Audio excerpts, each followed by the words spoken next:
बिस्मिल्लाहिर्रहमानिर्रहीम, अस्सलाम वालेकुम।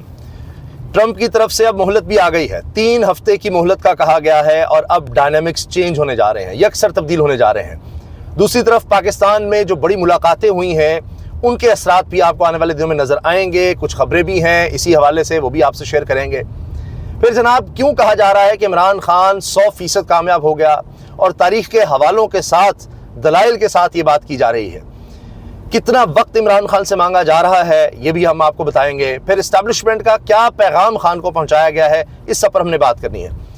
पहले जनाब, आलमी तनाजुर में देखिए कि डोनाल्ड ट्रंप अमरीकी सदर आते ही उन्होंने जो अखाड़ पिछाड़ की है, अभी उन्होंने अपनी फील्डिंग जिस तरह होती है वो भी चेंज की है, और अपने इस्टेब्लिशमेंट के लोगों में थरथली मचा दी है, क्योंकि अहम तरीन ओहदेदार जो उनकी फ़ौज में थे उसको उन्होंने तब्दील कर दिया है। फिर आप ये देखिए कि यूक्रेन के हवाले से अपने ही सबसे अहम इत्तेहादी यूरोप और बरतानिया को उन्होंने सिर्फ और सिर्फ 3 हफ्ते की मोहलत दी है। 3 हफ्ते की मोहलत कि 3 हफ्ते आपके पास, आप फैसला कर लें क्या करना है, यूक्रेन की हिमायत ख़त्म करने की तरफ आ जाएं, वरना हम तो पीछे हट रहे हैं। आप अंदाज़ा लगाइए, ट्रंप ने $500 अरब का कहा है यूक्रेन के सदर को, ज़ेलेंस्की को, कि $500 अरब हमें चाहिए क्योंकि हमने तुम पर बड़ा पैसा लगा दिया है। और जंगबंदी के साथ ऐसे नहीं, जंगबंदी भी करो और $500 अरब जो हमने लगा दिए हैं, हमारा नुकसान हो गया या तुम पर लगा दिए, उसका क्या करना है। तो ज़ेलेंस्की ने कहा है जी ठीक है, जंगबंदी भी करते हैं और आपको अपनी मादनियात जो बहुत उनके पास वसी हैं यूक्रेन के पास, उस तक रसाई भी देते हैं। अब आप देखें, कहा जा रहा है जी ज़ेलेंस्की ने पहले बड़ा हिस्सा खो दिया इलाके का, अब उसको मादनियात भी देनी पड़ रही हैं। तो ट्रंप देखें किस तरह की डील्स कर रहा है, यूरोप को भी आंखें दिखा रहा है कि मैं तो पीछे हट रहा हूं। क्या यूरोप अकेला इसका बोझ उठा लेगा यूक्रेन जंग का? मुश्किल नजर आता है।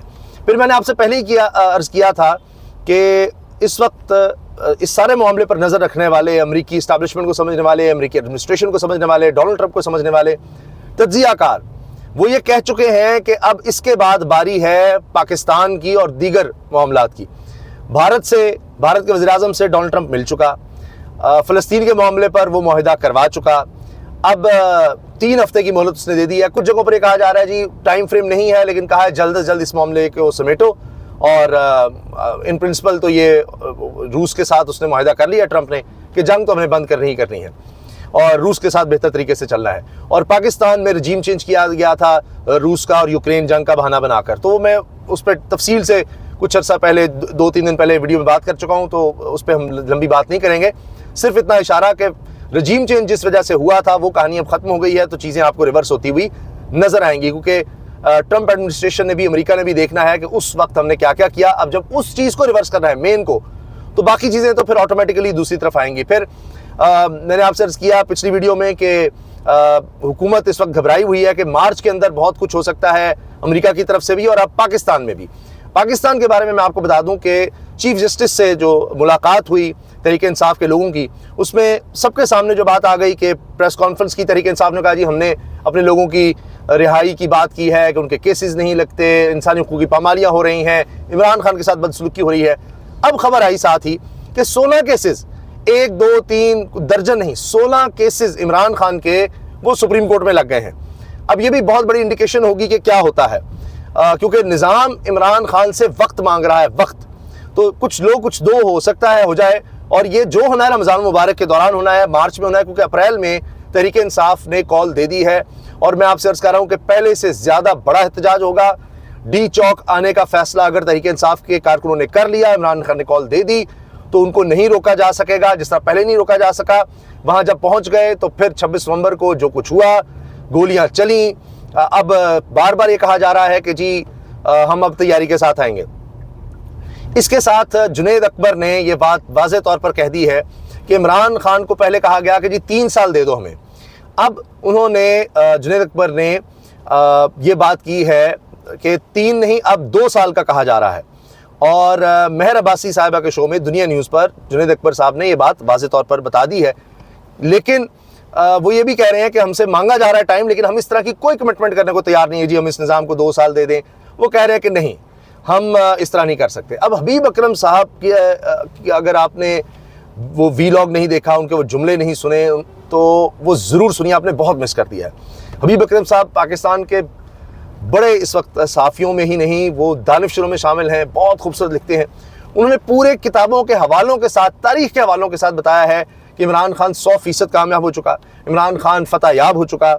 और उन्होंने बताया कि क्या पैमाने होते हैं किसी सियासतदान के, किसी सियासी लीडर के कामयाब होने के, वो उन्होंने बताया। मिसाल के तौर पर उन्होंने कहा कि देखें, इमरान खान उसूल, इंसाफ, आइन के साथ खड़ा हो गया है, डट गया है और बड़ी कोशिशें हुई उसको तोड़ने की, उसकी जमात को तोड़ने की। लेकिन अजीब यह हुआ कि जो लोग इख्तिदार की हवस का शिकार थे या कुछ ना कुछ इख्तिदार में हिस्सा चाहते थे, वो भी छोड़ के चले गए या उनसे छुड़वा दिया गया।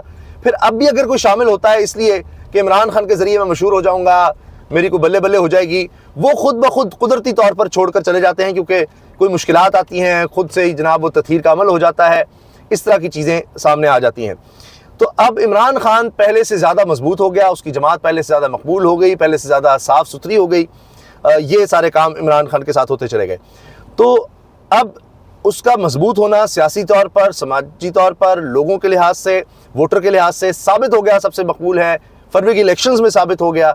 तो यही पैमाने तारीख हमें बताती है कि कामयाबी के होते हैं। बाकी जहाँ तक हुकूमत की बात है तो वो कहते हैं जी ज़फ़र जमाली, शौकत अजीज़ और शहबाज शरीफ, कहने को तो ये भी हुकूमत में है, लेकिन तारीख़ में ये जवाल की निशानियाँ बताई जाती हैं। जिस तरह की हुकूमत इन्होंने ली है, ये किसी के भी जवाल की, पस्ती की, बर्बादी की, तबाही की बात होती है।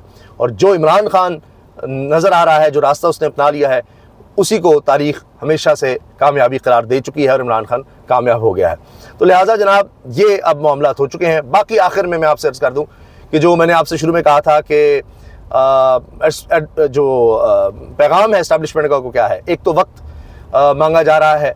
और अब आपने देखा अभी चंद दिन पहले क्या हुआ कि फैसल वार्डा साहब, वो आप समझते ही हैं कि किस तरह से बात करते हैं, क्यों बात करते हैं, किसके कहने पर बात करते हैं और क्या सोच वो रखते हैं, किन हलकों के साथ हैं।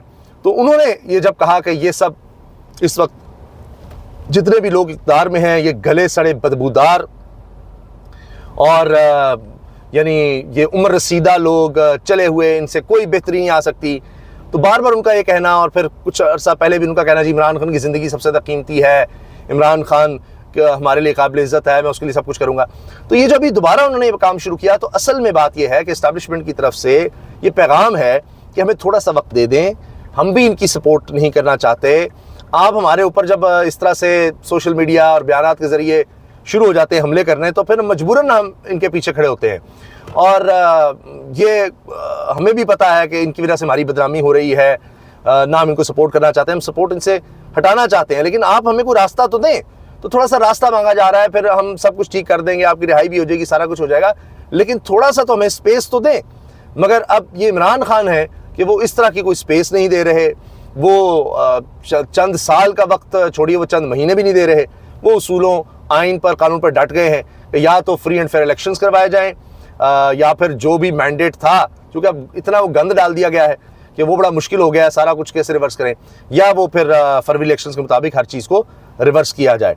तो इस वजह से अब ये चीज़ें जनाब इस वक्त एक स्टेलमेट का शिकार हैं या इस वक्त रुकी हुई हैं। बाकी चीफ जस्टिस की तरफ से जिस तरह का कह दिया गया, और बैरिस्टर गौहर ने भी इसकी तायीद कर दी है, तायीद नहीं यानी इसको कंफर्म कर दिया है कि चीफ जस्टिस ने कहा कि चीज़ों को चलने दें, फाहम तफहीम से, या आप बायकॉट ना करें।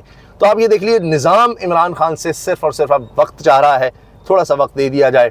वरना आप देख लीजिए, मैंने आपको बताया कि मामलात इंटरनेशनली भी किस तरफ जा रहे हैं, लोकली किस तरफ जा रहे हैं, और इदारे भी किस तरह से अब इशारे दे रहे हैं। इजाज़त दीजिए, अल्लाह हाफ़िज़।